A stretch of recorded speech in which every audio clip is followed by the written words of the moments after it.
Raskov.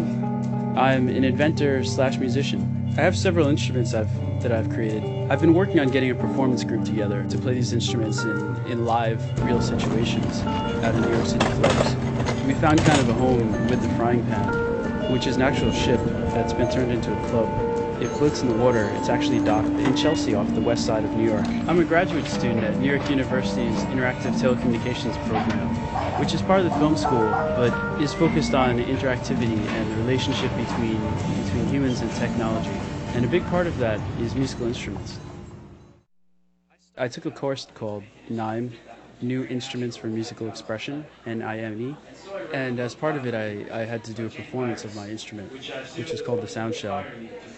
Sound shell worked off sampled sound.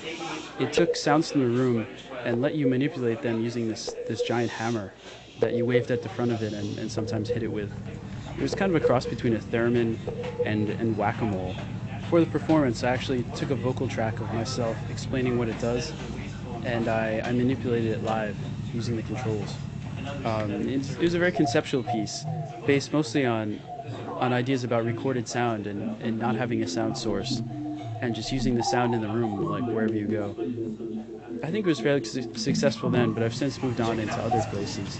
I've really begun exploring the question of music and electronic music and where to take it and why to build an instrument and how to build an instrument and what works when you're building an instrument and even what to do after you've built an instrument.